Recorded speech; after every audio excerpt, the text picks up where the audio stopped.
매일 성경과 함께하는 오늘의 큐티 시간입니다. 9월 25일 오늘의 말씀은 역대하 8장 17절에서 9장 12절입니다.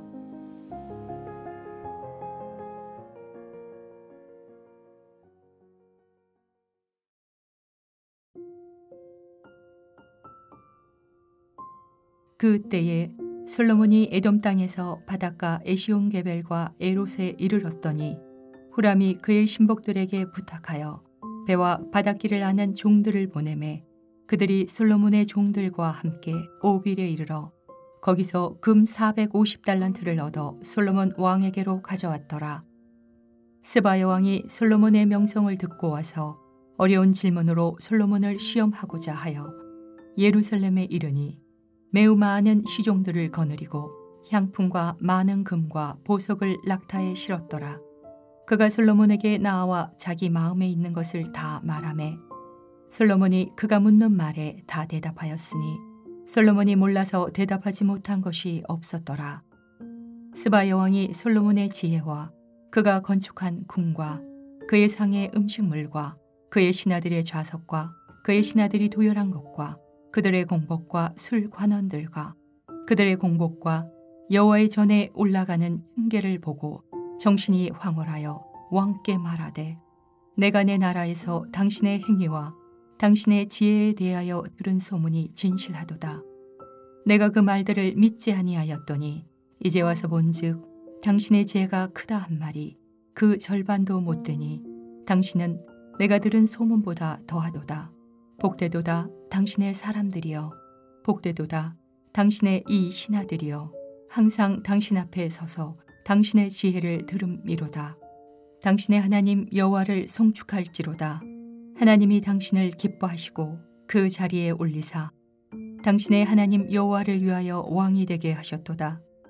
당신의 하나님이 이스라엘을 사랑하사 영원히 견고하게 하시려고 당신을 세워 그들의 왕으로 삼아 정의와 공의를 행하게 하셨도다 하고 이에 그가 금 120달란트와 매우 많은 향품과 보석을 왕께 드렸으니 스바 여왕이 솔로몬 왕께 드린 향품 같은 것이 전에는 없었더라.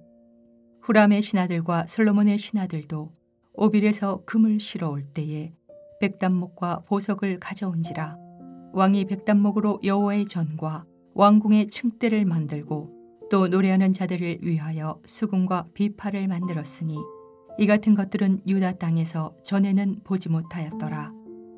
솔로몬 왕이 스바 여왕이 가져온 대로 답례하고 그 외에 또 그의 소원대로 구하는 것을 모두 주니 이에 그가 그의 신하들과 더불어 본국으로 돌아갔더라.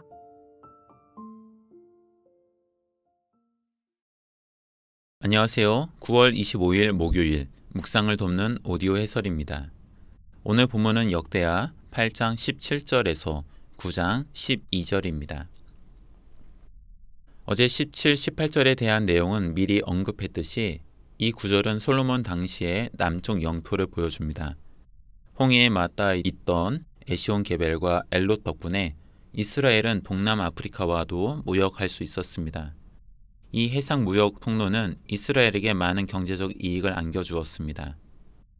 9장 1절에서 12절은 이 해상 무역 통로를 통해서 왔을 법한 스바 여왕에 대한 이야기를 들려줍니다. 스바 혹은 시바로 일컬어지는 이 옛날 왕국은 오늘날 예멘 혹은 에티오피아 지역에 있었을 것으로 추정합니다. 그러니 홍해로 이어지는 바닷길을 통해 이스라엘을 찾아왔을 것입니다. 스바 여왕은 솔로몬의 명성을 듣고 확인하기 위해 직접 왔습니다. 어찌 보면 멀리 있던 왕국에 살던 스바 여왕이 이스라엘과 솔로몬을 알 수 있었던 것도 솔로몬 시대의 무역이 크게 발달했기에 가능했던 일입니다.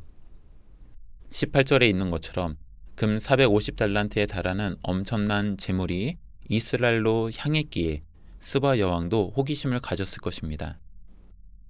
스바 여왕은 솔로몬을 찾아왔고 솔로몬 왕궁의 규모와 신하들이 입고 있는 옷과 도열한 모습을 보며 전율을 느꼈습니다. 스바 여왕은 솔로몬에게 자신이 들은 소문보다 솔로몬의 지혜가 더 크다고 감탄합니다.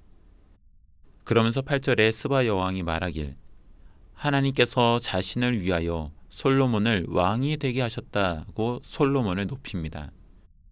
또한 동시에 하나님께서는 이스라엘을 사랑하사 영원히 견고하게 하시려고 솔로몬을 그들의 왕으로 세우셨다고 극찬합니다. 그런 스바 여왕의 말은 1차적으로 자신이 방문한 나라의 왕인 솔로몬에 대한 예우일지도 모릅니다. 그러나 성경은 다른 누군가의 목소리를 통해 중요한 사실을 전달할 때가 많습니다. 어찌 보면 이 단락도 그런 단락일지도 모릅니다.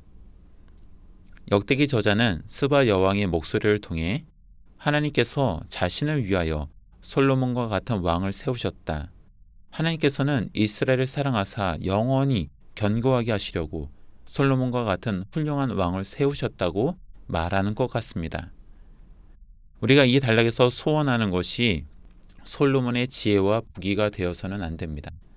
중요한 것은 하나님께서 누군가를 세우시고 누군가를 통해 한 민족을 부흥하도록 하신다는 이야기가 멀리서 소문을 듣고 온 이방인의 목소리를 통해 전달되는 것입니다. 스바 여왕은 멀리서 소문으로 듣던 내용을 직접 두 눈으로, 두 귀로 확인하고 싶었습니다. 직접 솔로몬의 왕궁과 성전을 보고 솔로몬의 대답을 듣고 그녀는 이렇게 지혜로운 왕을 세우신 하나님을 극찬한 것입니다. 우리의 묵상은 하나님께서 하시는 일에 대해서 집중해야 합니다. 하나님은 언제나 누군가를 사용하셨습니다. 그 누군가가 탁월하고 완벽해서는 아닙니다. 하나님께서 언제나 연약하고 부족한 사람을 사용하시길 더 좋아하셨던 것 같습니다. 만일 우리가 하나님께 사용되는 사람이라면 나를 사용하시는 하나님의 선택에 감사하고 맡겨진 일을 잘 감당하려는 성실함이 요구될 뿐입니다.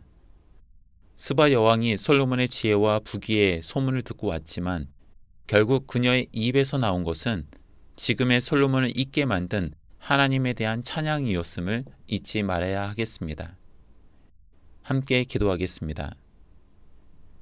세상의 역사를 인도하시되 언제나 사람을 통해 일하시는 하나님, 오늘도 우리의 삶 속에서 일하시되 누군가를 통해 일하시는 주님, 우리를 통해 일하시든지 다른 누군가를 통해 일하시든지 모든 찬양의 대상이 주님만이 되기를 겸손히 간구합니다. 혹여 우리를 통해 하나님의 일을 하신다면 더욱 겸손히 우리 스스로 사용되기를 간구합니다. 스스로 주인인 척하는 종이 되는 어리석음에 빠지지 않기를 소망하오며 예수님의 이름으로 기도합니다. 아멘.